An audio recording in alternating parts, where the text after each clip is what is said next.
up, movie crew? So I'm a little bit late on this, but I'm going to show everything I watched during the month of December. First, we're going to start off with some Christmas stuff, and then I'm going to get into the non-Christmas stuff.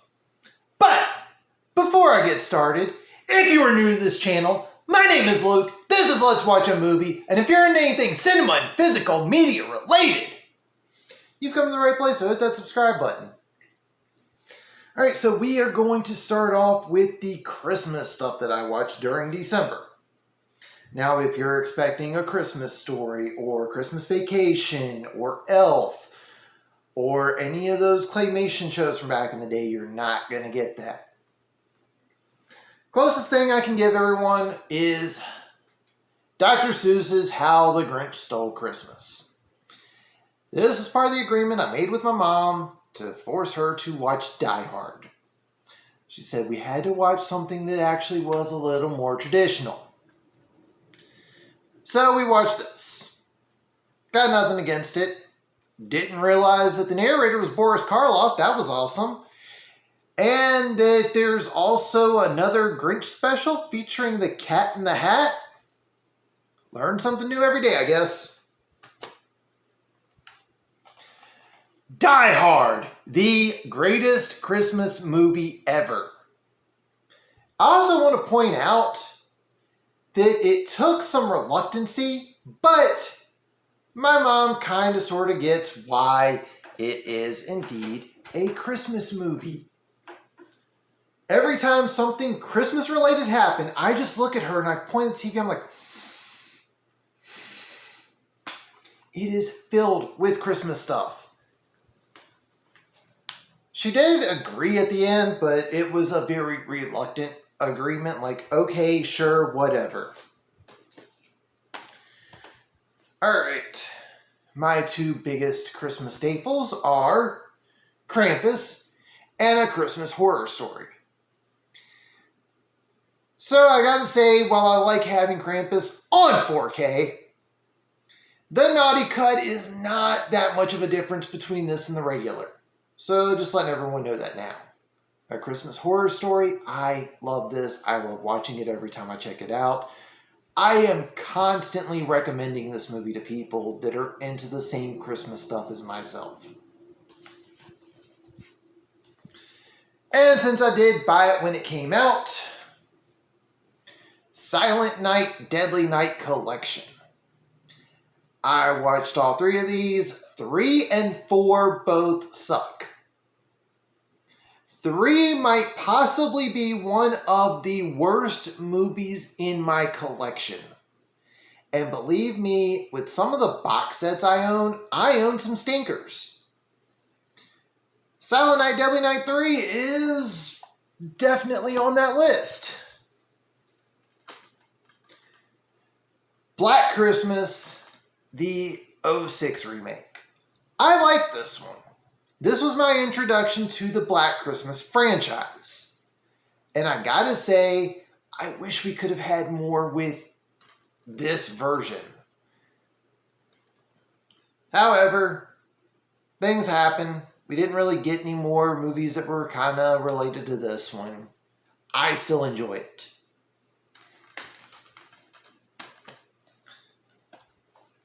And we got Jack Frost.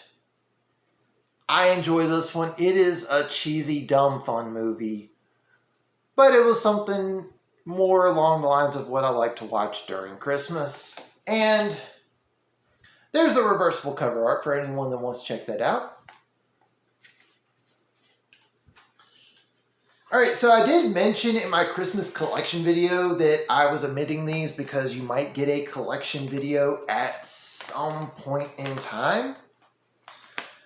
So, I did watch these because, one, they're fairly short, so I was able to get through most of them with no issues. But also, after mentioning it, I was like, you know what? I'm going to go ahead and watch these. So we got Doctor Who, Last Christmas. Doctor Who, The Husbands of River Song. Doctor Who, The Return of Dr. Mysterio. I did buy Twice Upon a Time at Dollar Tree recently, but I needed the refresher because it's been a little bit since I watched Series 10. So I did rewatch the last few episodes of Series 10 because the finale is where you see William Hartnell's doctor show up for Twice Upon a Time. And this was Peter Capaldi's exit. Gotta say, not bad. And that is everything I watched during Christmas that was a Christmas type of movie. Now, on to all of the comic book stuff I watched. And I watched quite a bit, apparently. Peacemaker Season 1. Just because I keep seeing the hashtags on Twitter. I stand with James Gunn. Go on ahead, let me hear it in the comments. Whatever you want to say, bring it. I enjoyed this show. This and Sandman are the two best shows outside of The Boys to be as far as comic book shows go. The Boys Season 3 was number 1. Peacemaker Season 1 and Sandman Volume 1, I guess, because they're not calling their seasons, are both tied for second. So I'm looking forward to seeing what James Gunn does next. The Death and Return of Superman. I forget what it was, but something compelled me to watch Superman Doomsday. And as you can see in this little sticker, Doomsday is included with this movie. Since I was watching Doomsday, I was like, you know what? I might as well go on ahead and watch Death and Return of Superman. Doomsday isn't bad. They just crammed too much into a short time frame. Death and Return of Superman, it's not bad, but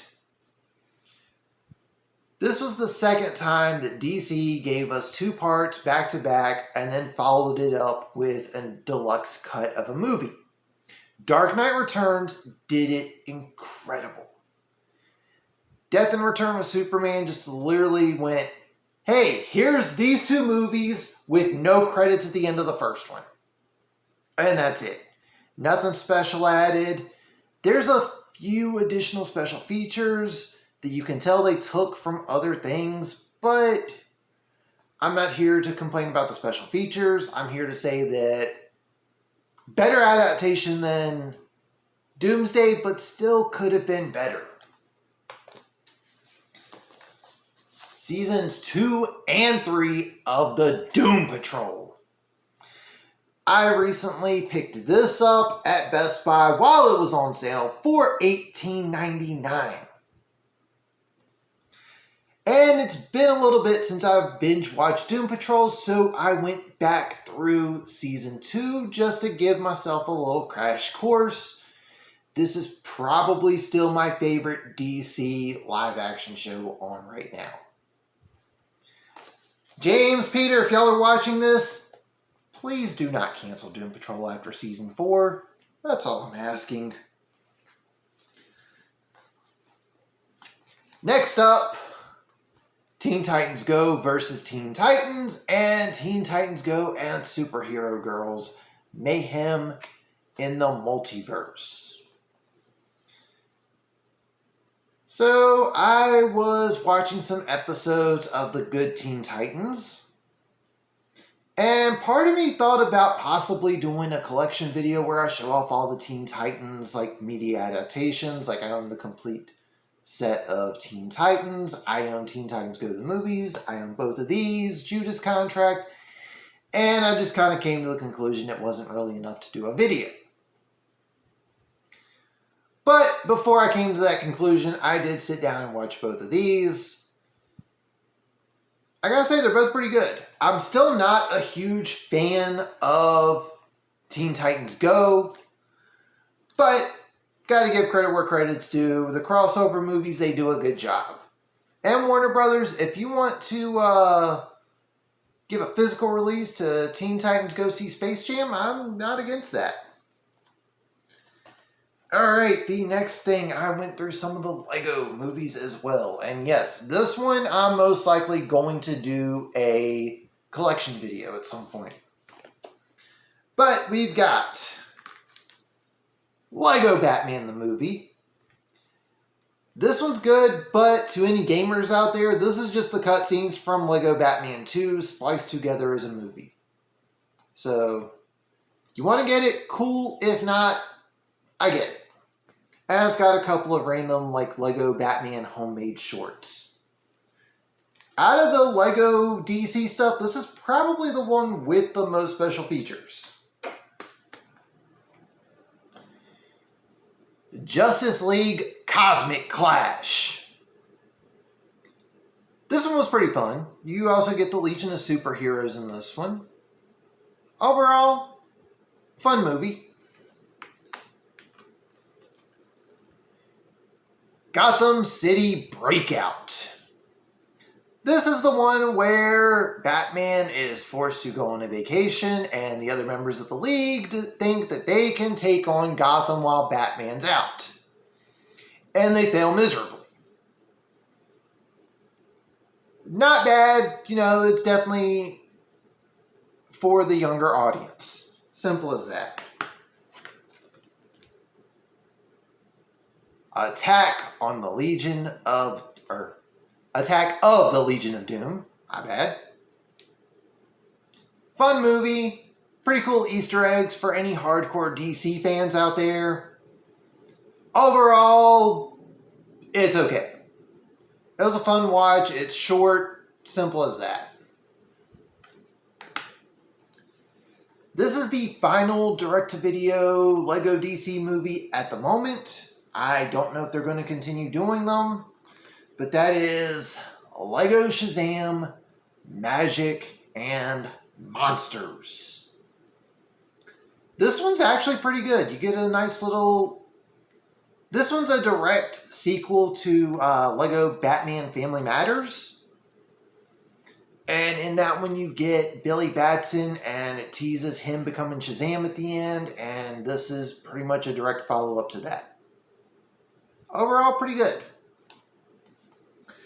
And finally, as I showed off in my Dollar Tree haul, I grabbed the New Adventures of Spider-Man. That was released in 2001 to tie into the first Sam Raimi movie and features Neil Patrick Harris voicing Spider-Man and Lisa Loeb voicing Mary Jane Watson. I gotta say, that was my first time sitting down and watching it.